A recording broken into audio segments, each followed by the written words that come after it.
Hello and welcome to the program. I am Oyi Adekunle. As Nigeria's daily reported cases of coronavirus infections continue to decline, many states have shown eagerness to restart major activities like resumption of schools and increased social gatherings. Lagos State Governor Babajide Sanwo-Olu announced over the weekend that tertiary institutions in the state will be reopened on September 14th. The state is also working towards the possible reopening of primary and secondary schools on September 21st. But several people, including the Presidential Task Force on COVID-19, that's the chairman of the PTF on COVID-19, Boss Mustafa, has raised concerns over this. The PTF said such hasty decision may give rise to a second wave of infections. But joining me now to discuss more on this is Funmi Ilori, an educationist and founder of Irid Mobile Library. Mrs. Ilori, thank you very much for joining us on the program. Thank you for having me again. Well, first off, do you agree that reopening schools at this time is a hasty decision? Oh, I do not agree with eager to go back to school. Oh, wow. Even when it's been safety 6 concerns months. are involved? Well, you would agree with me that our parents have started going to work. The marketplaces are opened. Our parents return home to us, and COVID-19 is decreasing. So why can't we go to school? But do you believe that we're ready? We're ready now to reopen schools? Yes, especially in Lagos State, there's been a lot of awakening, a lot of orientation for school owners. There is also going to be a training over the weekend on what we need to put in place to ensure that the kids are safe, even in the school. So a lot of states are also putting this precautions in place. Already the children are aware. They are very conversant with their hygiene. They have a lot of information about COVID-19 and how we can help to not spread not spread the pandemic. And we're ready. We're ready. The kids are ready. The teachers are ready. The school owners are ready. And the environment is ready. And can we say the same? You think that we can say the same for public institutions? Because, I mean, in classes, public schools, we know how the population in each class the numbers, yes. The population is a concern, but in my assumption, we would need to run both morning, afternoon, and probably evening sessions in the public schools and the private schools that have large numbers. What we need now is a lot of innovation into how school is going to run, and not just say because of one of the problems, then we would totally close down on resumption. When you say morning, afternoon, and night schools, please just explain how you see that working. Okay, so it works because Irid Mobile Library was running a virtual program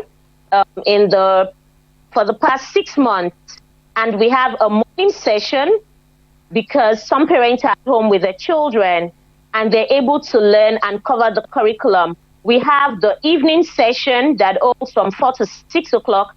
The children are able to do the same thing, and this is possible because their parents would have returned from work to give them the gadgets to use. We also had the weekend session where parents who are not available in the morning or evening are able to plug in for the weekends. So if this is possible virtually, it's also possible in physically. So some children whose parents are available can drop them off in the morning based on the schedule that they have. They would cover whatever programs that the school has for them. By evening, another set of children can also resume so that the number of hours spent in school won't be as lengthy as what it used to be until things get back to normal. That's quite interesting. So now let me ask you, the disruption that the COVID-19 pandemic has obviously caused. How soon do you see the schools recovering from this? Or how soon do you think that we can meet up?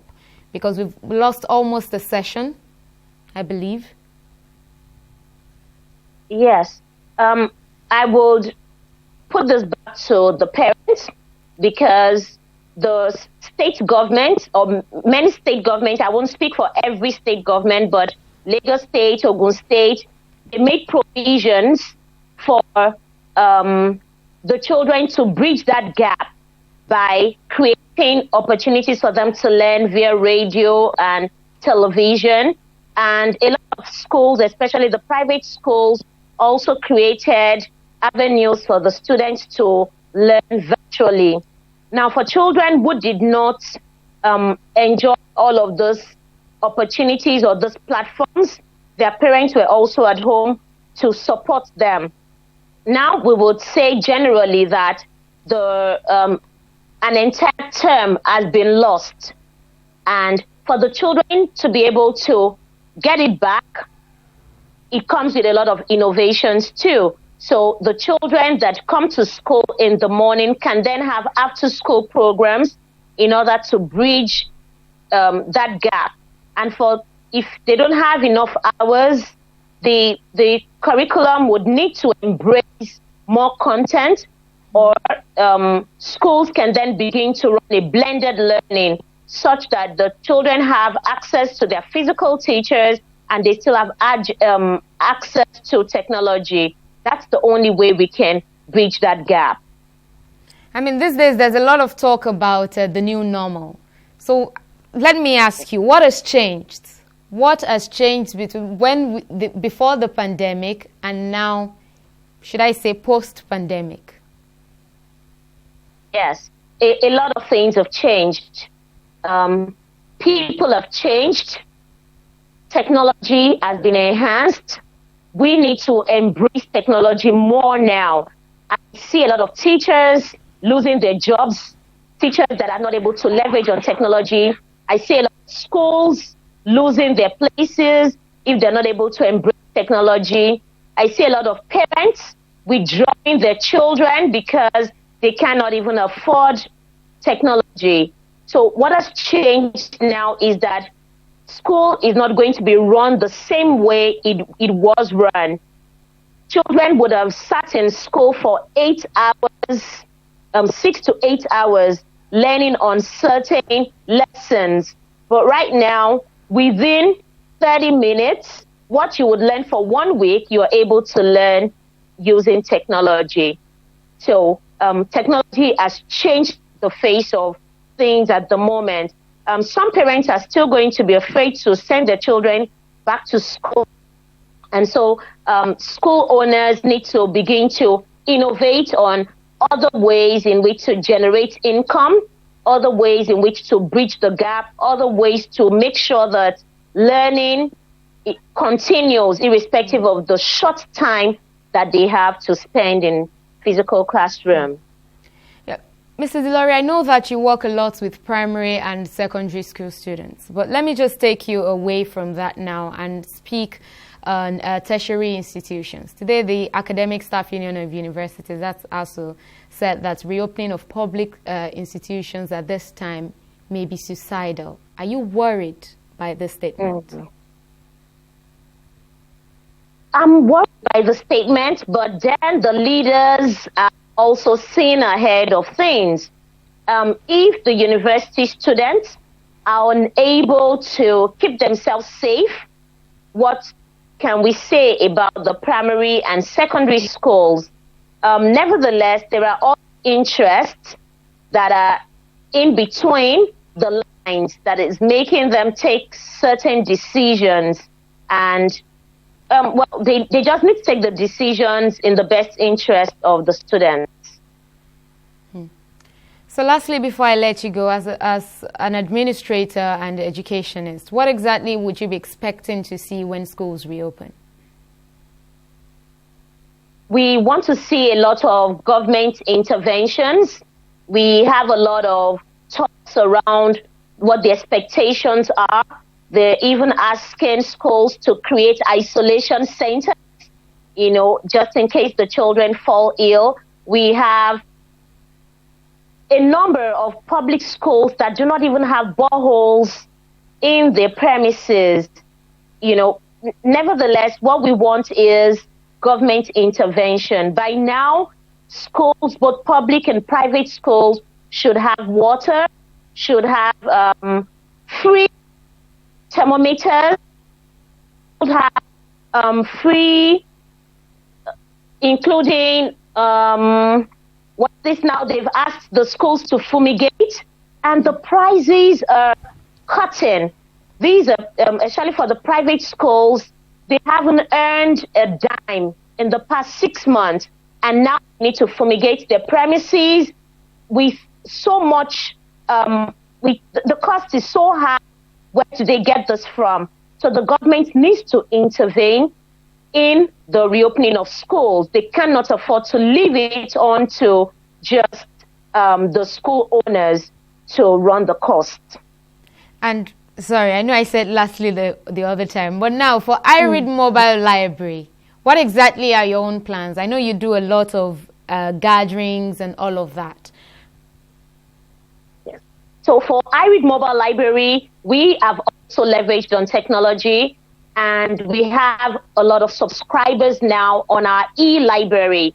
So when school reopens, one of the proposals we'll be giving out to the schools is how they can plug into what the devices and e-libraries and our solutions using Google Classrooms to ensure that the children still have access to these books.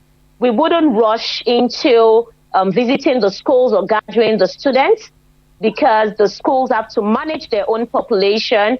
It's not appropriate for them to begin to embrace external people. But like I said, leveraging on technology is the way to go. And for students who do not have access to the internet, do you have plans for them?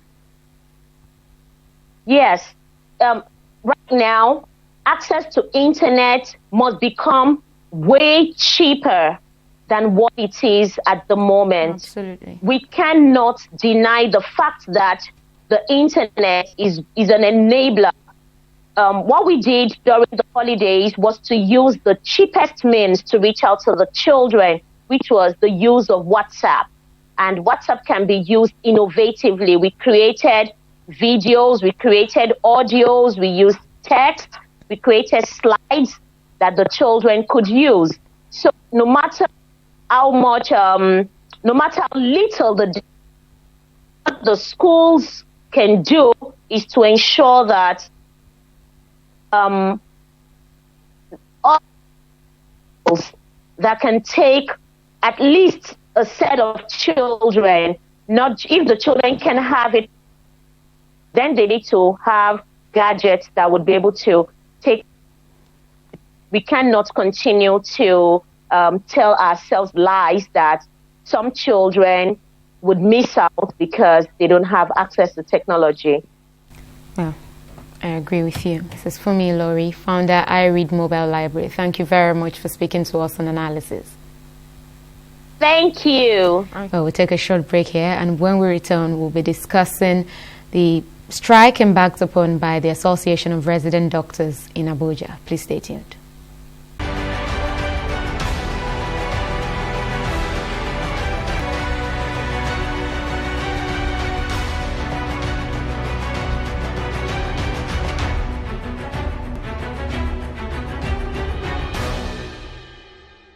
All right, welcome back.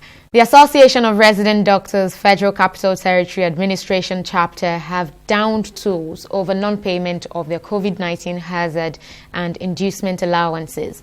The doctor said the decision became necessary after a 14-day ultimatum of the government elapsed without any positive response. Joining me now on the program to discuss more on this is Dr. Roland Aiwovo, who is the president of the Association of Resident Doctors in Abuja. He joins us, of course, from Abuja via Skype. Dr. Aiwovo, thank you very much for joining us on the program. Thank you, too, for having me. So what exactly, in clear terms, is it that you want from the government that you're not getting? All right. In clear terms, okay, if I may use your words, is that we need our COVID-19 special allowance to be paid. Those in isolation centers have been paid up to May, and those outside the isolation centers have not received a dime since the pandemic started. We'll be having series of meetings, series of negotiations, and we've heard series of promises that the computation is being done, approval this, approval that, and 2 months, 2 months, 2 weeks plus now, we are here to receive the payment. The Nigerian Association of Resident Doctors, which is our national body, had embarked on a nationwide strike sometime in June for this same COVID hazard allowance payment, as well as other issues.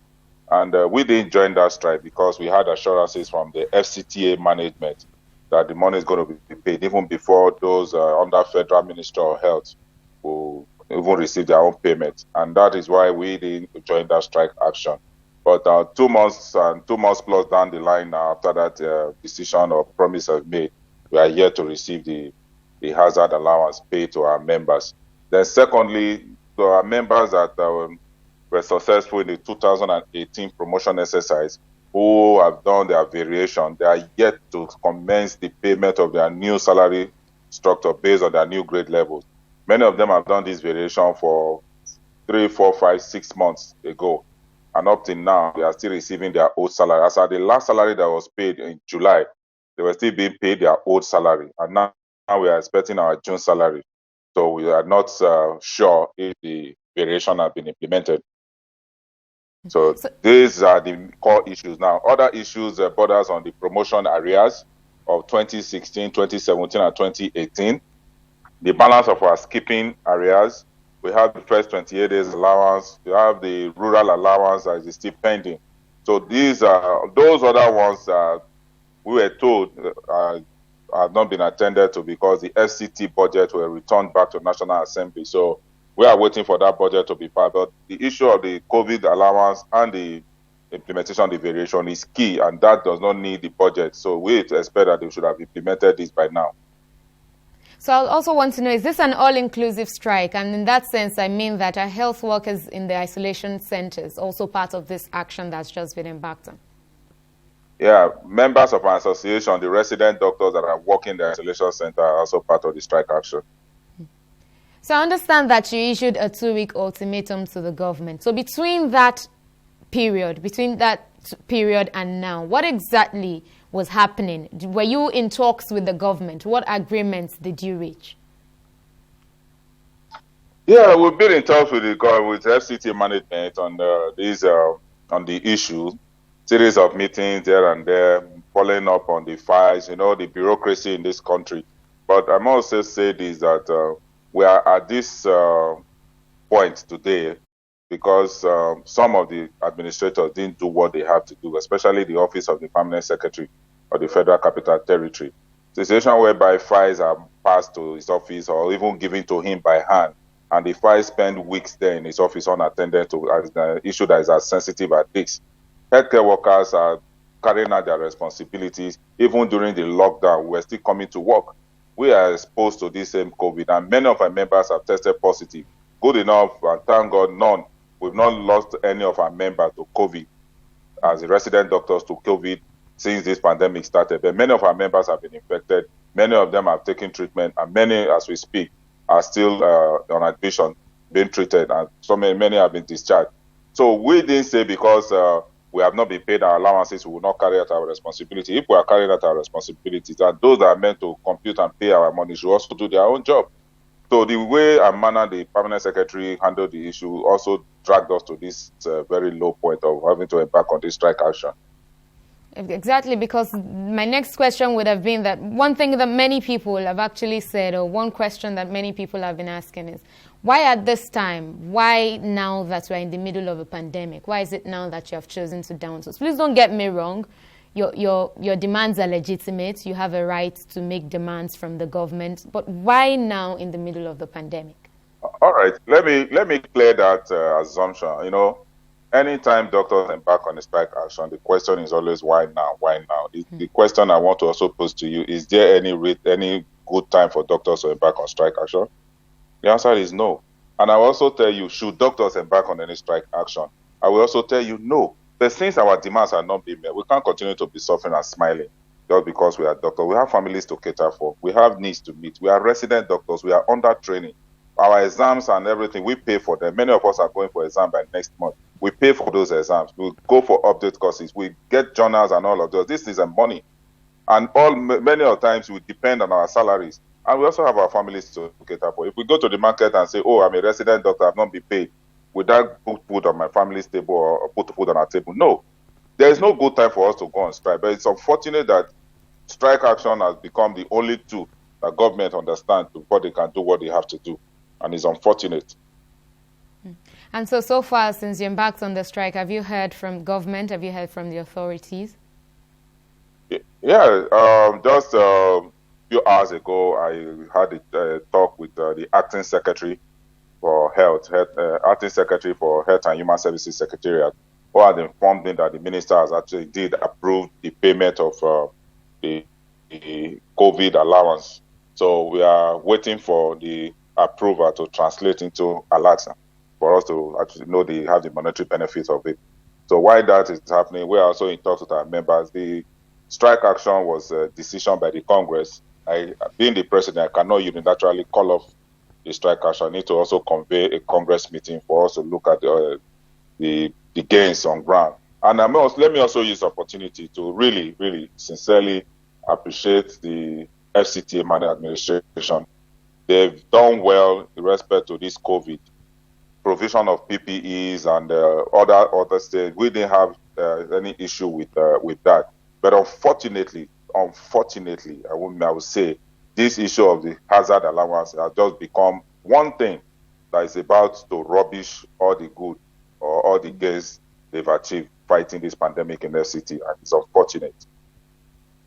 So should we say we should be expecting you to get back to work very soon, or what can exactly make you go back to work now?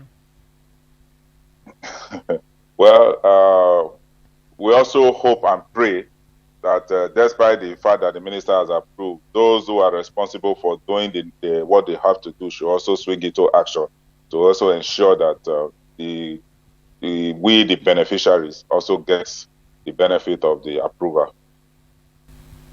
Dr. Roland Ibovo, the president of the Association of Resident Doctors, Abuja chapter, thank you very much for speaking to us on the program. And we hope to see you back at work very soon, I should say. Thank you very much, too, for having me on the program. All right. Have a great day. You too. Well, that's the much you can take on this episode of Analysis. Thank you very much for joining us. I'll see you again next time.